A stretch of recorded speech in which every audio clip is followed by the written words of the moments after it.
அவர்களை தொடர்ந்து மோகன் சிலாசஸ் அவர்கள் இறுதி சவாலை கொடுக்கும் பொழுது ஜெப கூட்டத்தை நிறைவு செய்வோம். We are all waiting for the wonderful messages that is going to touch our lives. நம்முடைய வாழ்க்கையை தொடப்போகும் அற்புதமான ஆண்டவருடைய வார்த்தைக்காய் காத்திருக்கிறோம். Patrick Joshua and also going to come and pray. அண்ணன் பேட்ரிக் ஜோஷுவா அவர்களும் கூட வந்து ஜெபிப்பார்கள். Shall we lift our hand? Let us pray for the Holy Spirit to control all the churches of the city, that he will move mightily. I request Pastor Pratap Singh to come and lead us in this prayer. பட்டணத்தின் திருச்சபைகளை பரிசுத்த ஆவியானவர் கட்டுப்பாட்டில் எடுத்து இந்த பட்டணத்தை பரிசுத்த ஆவியானவர் தம்முடைய வல்லமையினால் நிரப்பும்படி நாம் எல்லாரும் கரங்களை உயர்த்தி பாஸ்டர் பிரதாப் சிங் அவர்களோடு கூட இணைந்து ஜெபிக்கும்படி நான் கேட்டுக்கொள்கிறேன். Pastor Pratap Singh. The control of the Holy Spirit began in the very first chapter of Genesis 1. ஆதியாகமம் முதல் அதிகாரத்திலே தானே பரிசுத்த ஆவியானவர் முழு ஆளுகையும் தொடங்க ஆரம்பித்தது. In the second verse it said the earth was without form and void and the darkness was upon the face of the deep. ஆதியாகமம் 1:2 இவ்விடமாய் சொல்லுகிறது, பூமியானது ஒழுங்கின்மையும் வெறுமையுமாய் இருந்தது, ஆழத்தின் மேல் இருள் இருந்தது, தேவ ஆவியானவர் ஜலத்தின் மேல் அசைவாடி கொண்டிருந்தார். Earth was without form, பூமியானது ஒழுங்கின்மையாய் இருந்தது, void, அது வெறுமையாய் இருந்தது, darkness was upon the earth. ஆழத்தின் மேல் இருள் இருந்தது. A very hopeless, helpless condition. நம்பிக்கையற்ற, உதவியற்ற மோசமான நிலைமை. But the verse does not end there. ஆனால் அந்த வசனம் அதோடு நின்று விடவில்லை. The Spirit of God moved upon the face of the waters. தேவ ஆவியானவர் ஜலத்தின் மேல் அசைவாடி கொண்டிருந்தார். When the Spirit of God moved upon the waters, அந்த ஜலத்தின் மேல் தேவ ஆவியானவர் அசைவாடி கொண்டிருந்த போது very first thing happened, light was there. நடந்த முதல் காரியம் என்னவென்று சொன்னால் வெளிச்சம் உண்டாயிற்று. Emptiness was revealed. அங்கே வெறுமையானது காணப்பட்டது. For the next 5 days and 6 days creation was there. அடுத்த 5-6 நாட்கள் சிருஷ்டிப்பு நடந்தது. Everything man needed God provided. மனிதனுக்கு தேவை எவையெல்லாம் அத்தனையும் தேவன் அளித்தார். In the 10th chapter of the Acts of the Apostles, அப்போஸ்தலர் நடபடிகள் 10ஆம் அதிகாரத்திலே the Bible gives us a very good model of a person who was anointed with the Holy Ghost. பரிசுத்த ஆவியினாலே அபிஷேகம் பெற்றதான ஒரு சரியான நபரை மாதிரியாக வேதம் நமக்கு காண்பிக்கிறது. In the 10th chapter verse 38, 10ஆம் அதிகாரம் 38ஆம் வசனத்திலே the word of God says, தேவனுடைய வசனம் சொல்லுகிறது, God anointed Jesus of Nazareth with the Holy Ghost and with power. நசரேயனாகிய இயேசுவை தேவன் பரிசுத்த ஆவியினாலும் வல்லமையினாலும் அபிஷேகம் பண்ணினார். Jesus with the anointing of the power of God went about doing good. தேவனுடைய வல்லமையின் அபிஷேகத்தினால் நிறைந்தவராய் இயேசு நன்மை செய்கிறவராய் சுற்றி திரிந்தார். Healing all that were oppressed of the devil, for God was with him. தேவன் அவரோடு கூட இருந்தபடியினாலே பிசாசின் வல்லமையிலே அகப்பட்ட யாவரையும் குணமாக்குகிறவராய் சுற்றி திரிந்தார். God is in control of every churches. நன்றாய் கவனிங்கள், தேவன் எல்லா திருச்சபைகளிலே ஆளுகை செய்கிறார். It is not the pastor, அது போதகர் அல்ல, it is not the leaders, தலைவர்கள் it is மேய்ப்பர்கள் the அல்ல. Holy Spirit in control of the churches. பரிசுத்த ஆவியானவர் திருச்சபைகளை ஆளுகை செய்கிறார். I thank God for this global day of prayer. இந்த உலக ஜெப நாளுக்காக நான் தேவனுக்கு நன்றி கூறுகிறேன். Jesus said, இயேசு where சொன்னார், two people agree together touching anything and ask the Father in my name. பூமியிலே எந்த ஒரு காரியத்தை குறித்தும் 2 பேர் ஒருமனப்பட்டு பரலோகத்தில் இருக்கிற பிதாவை நோக்கி என் நாமத்திலே கேட்டாலும் I shall give it unto him. நான் அதை அவர்களுக்கு தருவேன் என்றார். We are united this evening, not 2 people, but the entire denomination of churches gathering together. 2 பேராக அல்ல, சென்னை மாநகரத்தின் முழு பல திருச்சபைகளின் அங்கங்களாக ஒரே நிலையிலே நாம் இங்கே கூடி வந்திருக்கிறோம். Forgetting the signs of our name boards. நம்முடைய ஆலயங்களின் சபைகளின் பெயர் பலகைகளை மறந்துவிட்டு How much more God will answer us our prayers today. இந்த நிலையிலே எந்த அளவிற்கு அதிகமாய் தேவன் நம்முடைய ஜெபத்திற்கு பதில் கொடுப்பார். In the Acts chapter 1, அப்போஸ்தலர் முதலாம் அதிகாரத்திலே the Holy Spirit took control of the church. பரிசுத்த ஆவியானவர் திருச்சபையை ஆளுகை செய்தார். So we all together join us with this prayer. ஆகவே நாம் எல்லாரும் இணைந்து இந்த ஜெபத்திலே சேருவோம். Our Father in heaven, எங்கள் பரலோகத்தில் இருக்கிற we பிதாவே, thank you for this beautiful gathering of your children, not because of who we are, but because of who you are. ஆண்டவரே, நாங்கள் யாராய் இருக்கிறோம் என்பதனாலே அல்ல, நீர் யாராய் இருக்கிறீர் என்ற நிலையிலே இங்கே கூடி வந்திருக்கிற திரளான மக்களுக்காக உமக்கு நன்றி சொல்லுகிறோம். We come humbly in your presence with gratitude for the pouring of your Holy Spirit upon all the flesh in these last days. கடைசி நாட்களிலே மாம்சமான யாவர் மேலும் நீர் ஊற்றின பரிசுத்த ஆவியின் அபிஷேகத்திற்காக நன்றியுள்ள இருதயத்தோடு உம்முடைய சமூகத்திற்கு We வருகிறோம். thank you for taking the ownership of the church, saying, "This is my house of prayer for all people." இது சகல ஜனங்களுக்கும் ஜெப வீடாக, என்னுடைய ஜெப வீடாக இருக்கிறது என்று நீரே இந்த திருச்சபைகளை பார்த்து சொல்லி மகிழறபடினால் உமக்கு நன்றி. We pray for that our pulpit shall be your pulpits, where your will direct the men of God to bring oracles to humanity and not our own. ஆண்டவரே, எங்களுடைய திருச்சபையின் பிரசங்க பீடங்கள் எங்களுடையதாய் இல்லாமல் உம்முடையதாய் இருந்து உம்முடைய சித்தத்தை வெளிப்படுத்துகிற வசனங்கள் உம்மிடத்திலிருந்து வெளியாகி ஜனங்களை வழிநடத்த நாங்கள் We ஜெபிக்கிறோம். pray that the Holy Spirit will empower the believers to manifest the fruit of the Spirit in everyday life. ஒவ்வொரு நாள் வாழ்க்கையிலும் ஆண்டவரே ஆவியின் கனியை தங்களுடைய வாழ்க்கையிலே வெளிப்படுத்த விசுவாசிகளுக்கு நீர் உதவ வேண்டுமாறு ஜெபிக்கிறோம். We pray that our churches will be sanctuaries of manifestation of the resurrection power, divine love.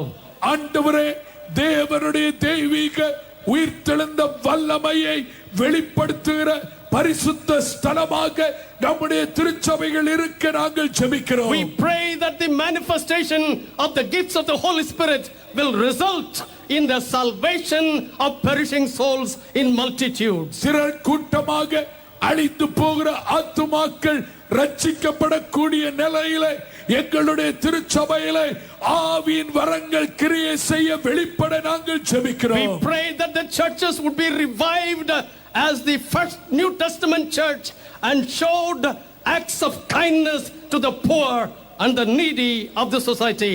ஆண்டவரே, புதிய ஏற்பாட்டில் உள்ள அப்போஸ்தல நடபடிகளுடைய திருச்சபையாக, ஆதி சபையாக எங்களுடைய திருச்சபைகள் மாறி ஆண்டவரை பட்டணத்தில் உள்ள தேவைப்பட்டவர்கள், ஆண்டவரை தேவைகளோடு இருக்கிற மக்களுடைய தேவைகளை சந்திக்கிற திருச்சபைகளாய் மாற We ஜெபிக்கிறோம். pray the river of life will flow through our sanctuaries that will drench our nation with transformation and bounty of blessing. ஆண்டவரே, நம்முடைய தேசமானது பரிபூர்ண ஆசீர்வாதத்தினாலே நிரம்பக்கூடிய வாய்க்கால்களாக எங்களுடைய திருச்சபை ஆசீர்வாத நதிகளாய் மாற உதவி செய்யும். And to this end, Lord, ஆண்டவரே, இது மட்டுமா we bring our supplications that the Holy Spirit will take total control of our churches and visions to the fulfillment of the mission, the harvest of souls. ஆண்டவரே, ஆத்தும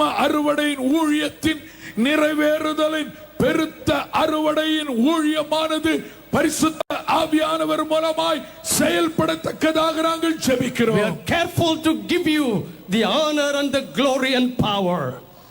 In Jesus' precious name we pray.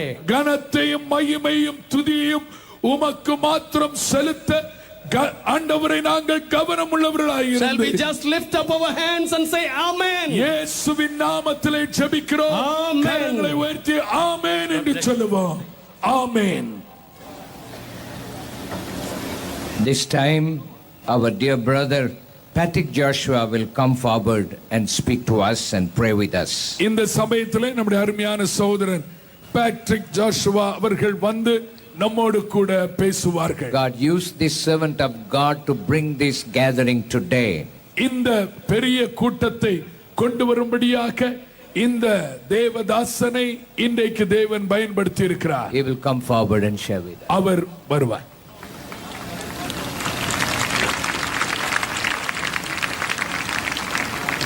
கர்த்தருடைய பரிசுத்த நாமத்துக்கு மகிமை உண்டாவதாக. The holy name of God be glorified. இந்த உலக ஜெப நாளுக்காக ஆண்டவரை நன்றாக ஸ்தோத்திரிப்போம்.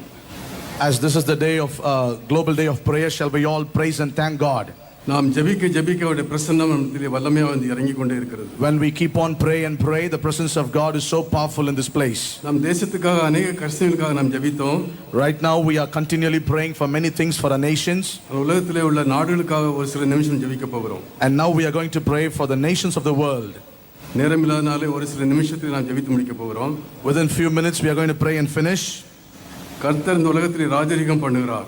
The Lord is the one who rules this nation. இந்த உலகம் முழுவதிலேயும் ஜெபிக்கும் மக்களை ஏராளம் எழுப்பிக் கொண்டே இருக்கிறார். God is raising people all over the world to pray.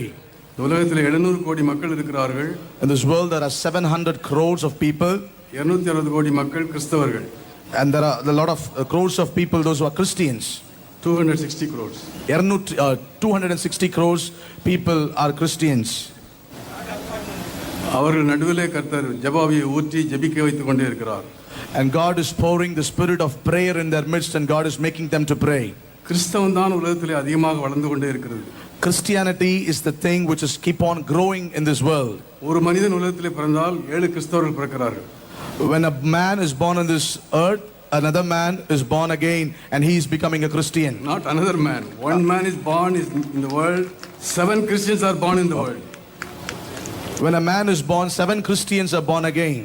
ஆக ஒரு கிறிஸ்தவன் ஒரு மனிதன் பிறந்தால் இந்த உலகத்திலே 7 கிறிஸ்தவர்கள் பிறக்கிறார்கள். So when one single person is born, there are 7 Christians born. ஒரு நாளைக்கு 2 லட்சம் மக்கள் இயேசுவை ஏற்றுக்கொண்டு உலகத்திலே ஆண்டவர் சபையிலே சேர்கிறார்கள். And each day there are 7 lakh people accepting Jesus and added to the church. 234 நாடுகளிலே எல்லா நாடுகளிலும் கிறிஸ்தவர்கள் இருக்கிறார்கள். In 234 nations there are several Christians. எல்லா நாடுகளிலும் கிறிஸ்தவர்கள் இருக்கிறார்கள். In every country there are Christians. கைகளை உயர்த்தி ஆண்டவரை ஸ்தோத்திரிக்கலாம். So for that shall we all lift up our hands and thank God. ஆண்டவரே இந்த உலகத்தை நீ நேசிப்பதற்காக உம்மை ஸ்தோத்திரிக்கிறோம். Lord, we thank you that you love this world. ஒருவரும் கெட்டு போவது உமக்கு சித்தமில்லை ராஜா. Lord, it is not your desire that it is your desire that none should perish. ஆண்டவரே இந்த நாட்டிலே நீர் இறங்கி உலகத்திலே நீர் பெரிய காரியங்களை செய்ய போறதுக்காக ஸ்தோத்திரம். Lord, in this particular day that you are going to come down and do greater things on this earth. ஆண்டவரே உம்முடைய வாக்குத்தத்தத்தின்படி தாமதிக்கிறார் என்று சிலர் சொல்கிறபடி கர்த்தர் வாக்குத்தத்தத்தை குறித்து தாமதமாயிராமல் ஒருவரும் கெட்டு போகாமல் எல்லாரும் மறந்து போக வேண்டும் என்று நம்மை நீடிய பெருநூறாக இருக்கிறார். யாரும் கெட்டு போகக்கூடாது என்று சொல்லி கர்த்தர் நீடிய பெருநூறாக காத்துக்கொண்டு Waiting that none should perish, that you are with great patience waiting that people will be saved soon. இந்த சமயத்திலே ஒரே ஒரு முக்கியமான காரியத்துக்கு நான் ஜெபிக்க போகிறோம். I'm going to share a particular thing and we are going to pray for that. உலகத்திலே 52 நாடுகளிலே கிறிஸ்தவர்கள் அதிகமாக துன்பப்படுத்தப்படுகிறார்கள். In this world there are 55 nations where Christians are mostly persecuted. அவர் நடுவிலே ஆண்டுதோறும் 1,25,000 கிறிஸ்தவர்கள் இரத்த சாட்சியாய் மரிக்கிறார்கள். Among them there are 1,25,000 people dying as martyrs. நம்முடைய நாட்டிலே நம்ம நாடும் சேர்ந்து 52 நாடுகளிலே இப்படிப்பட்ட துன்பம் நடந்து கொண்டே இருக்கிறது. Including our nation, these 55 nations are being tortured and persecuted for Christ. Nigeria என்ற ஒரு நாட்டிலே அது ஒரு செக்குலர் கண்ட்ரியாக இருந்தாலும் 2100 பேர் இரத்த சாட்சியாய் மரித்திருக்கிறார்கள். In Nigeria country there are 2,100 people died as martyrs. ஆனால் அங்குதான் கர்த்தர் வல்லமையாக கிரியை செய்து சபைகள் ஏராளம் பெருகுகிறது. But still God is moving and churches are being growing and expanded. 1 லட்சம் பேர் கொண்ட சபைகள் ஏராளம் அங்கே இருக்கிறது. In Nigeria there are churches with 1 lakh believers. ஒரு சபையிலே 16 லட்சம் பேர் இருக்கிறார்கள். In a particular church there are 16 lakh people. போதகர்கள் 5 நாள் 10 நாள் 20 நாள் உபவாசி ஜெபிக்கிறார்கள். Pastors 5 days 10 days they keep on fast and pray. இப்படிப்பட்ட நாட்டிலே கர்த்தருடைய கரம் குறுக்கிட்டு கிறிஸ்துவுக்கான துன்பத்தை நிறுத்தும்படியாக நாம் ஜெபிக்க போகிறோம். So in the midst of these persecution, we are going to pray for all the people, those who have been suffering. இந்த 52 நாடுகளிலேயும் கிறிஸ்தவர்கள் துன்பப்படுத்தப்படுகிறார்கள். In these 55 nations, Christians are persecuted.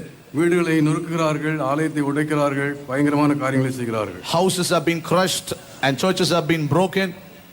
தயவுசெய்து எழுப்பி நிற்கிறீர்களா? எல்லாரும் எழுப்பி நின்று நாம் ஜெபிக்கலாம். Shall we all stand on our feet and pray for this particular prayer request? எல்லாரும் வாய் திறந்து, ஆண்டவரே, உலகத்திலே உள்ள 52 நாடுகளிலே கிறிஸ்தவர்கள் துன்பத்தை நீ தடுத்து நிறுத்த வேண்டும் என்று ஜெபிக்கிறோம் ராஜா. Shall we all together pray, Lord, in these 55 countries, that Christians, those who are all persecuted, Lord, please protect them, save them. ஒரு சில வார்த்தையாக நீங்க சொல்லி ஜெபம் பண்ணுங்க. Shall we all say a few words, open our mouth and say and pray to God? என் தேவனே, எங்கள் நாட்டிலே இதுபோல 52 நாடுகளில் நடைபெறுகிற கிறிஸ்தவர்களுக்கான துன்பத்தை நீ நிறுத்த வேண்டும் என்று ஜெபிக்கிறோம். Oh God, we pray for this 55 nations, Christians, those who are persecuted, we pray for them, Lord. ஆண்டவரே, துன்பப்படுத்துகிற மக்களை நீ சந்தியும். Oh God, meet the people, those who are persecuted. சவுலை போல ஒரு பவுலாக மாறும்படியாக ஜெபிக்கிறோம் ராஜா. Lord, we pray that people like Saul will be changed and transformed like Paul. தேவசபை ஜெபித்த போது சரித்திரத்தை மாற்றுகிற தேவன். Lord, when people pray that you change the laws, இந்த ராத்திரியிலே நாங்கள் ஜெபிக்கிறோம் ஆண்டவரே. in this night time we pray together. சமூகத்திலே ஒருமனப்படுகிறோம் ராஜா. We as brothers and sisters together we pray. இந்த நாடுகளிலெல்லாம் கிறிஸ்தவர்கள் துன்பப்படுத்துகிற இடங்களில் செல்ல வேண்டும் என்று ஜெபிக்கிறோம். Lord, we pray that you will go where people are persecuted. Please meet them and reach them, Lord. அந்த எதிர்ப்பை நீ தடுத்து நிறுத்த வேண்டுமா ஜெபிக்கிறோம் ஆண்டவரே. Lord, we want your hand to be stretched forth and stand against them. சாத்தானின் இந்த கிரியை நீ முறியடிக்க வேண்டும் என்று ஜெபிக்கிறோம். Let the works of Satan be destroyed. நம்முடைய சபை வளர்வதற்கு இந்த தடையை நீக்கி போட வேண்டும் என்று ஜெபிக்கிறோம் ராஜா. Lord, we pray that every hindrances will be removed for the church growth. இந்த ஜெபத்தை நீ கேட்பதற்காக ஸ்தோத்திரம். Thank you for listening to our prayers. இந்த பெரிய பயங்கரமான சூழ்நிலையில் தலையிடுவதற்காக ஸ்தோத்திரம் ஆண்டவரே. Lord, thank you that you are interfering in such a situation. இயேசு கிறிஸ்துவின் கெஞ்சி கேட்கிறோம் பிதாவே. In Jesus' most precious name we humbly ask, Father. God bless you. கர்த்தர் உங்களை ஆசீர்வதிப்பாராக. Right now, Reverend Samuel Prabhakaran from the CSI Diocese, Bishop David Sahayam could not come. He is held up in traffic. Right now, Samuel Prabhakaran, Reverend, will come and pray with us. Bishop தேவ சகாயம் அவர்கள் வர முடியாத காரணத்தினால் bishop Prabhakaran அவர்கள் வந்து இப்பொழுது ஜெபிப்பார்கள். Arul Thiru Samuel Prabhakaran. Let us pray. Gracious Heavenly Father, we thank thee and praise thee, O Lord, for this day of Pentecost. கிருபை நிறைந்த தகப்பனே, இந்த பெந்தெகோஸ்தே நாளுக்காக உமக்கு நாங்கள் நன்றி செலுத்துகிறோம். We thank you, Lord, for the hovering of the Spirit among us.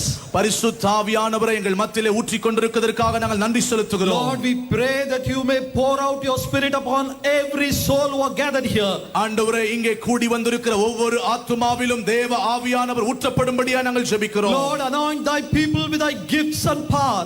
ஆண்டவரே, உம்முடைய வரங்களினாலும் வல்லமையினாலும் உம்முடைய பிள்ளைகளை அபிஷேகிப்பீராக. Lord, make thy people as your mighty witnesses. ஆண்டவரே, உம்முடைய வல்லமையான சாட்சிகளாய் உம்முடைய பிள்ளைகளை மாற்றுவீராக. Let the Christians in the city of Chennai stand as your witness. Chennai பட்டணத்தில் இருக்கிற கிறிஸ்தவர்கள் உமக்காக சாட்சிகளாய் எழும்பி நிற்பார்களாக. Lord, empower them to preach and proclaim the good news of Jesus to our neighbors and friends. ஆண்டவராகிய இயேசு கிறிஸ்துவின் நற்செய்தியை அவர்களுடைய நண்பர்களுக்கும் மற்றவர்களுக்கும் சொல்லத்தக்கதான பலத்தினால் அவர்களை இடைக்கட்டுவீராக. Lord, anoint thy people with this grace of mission. ஆண்டவரே, உம்முடைய பிள்ளைகளை உம்முடைய கிருபையின் ஊழியத்தினாலே நீர் அவர்களை அபிஷேகிப்பீராக. And also we pray for our nation India, O Lord. எங்கள் தேசமாகிய இந்தியாவிற்கு நாங்கள் ஜெபிக்கிறோம். As Paul prayed for his nation Israel in Romans 10:1, we pray for our nation India. ரோமர் 10:1 அப்போஸ்தலனாகிய பவுல் இஸ்ரவேல் தேசத்திற்காக ஜெபித்தது போல நாங்கள் எங்கள் தேசமாகிய இந்தியாவிற்காக ஜெபிக்கிறோம் ஆண்டவரே. Lord, our hearts desire and pray to God for Indians is that they may be saved. எங்கள் இருதயத்தின் வாஞ்சை எல்லாம் எங்களோடு கூட வாழ்ந்து கொண்டிருக்கிற எங்கள் இந்திய மக்கள் இயேசுவாகிய உம்மை ஏற்றுக்கொண்டு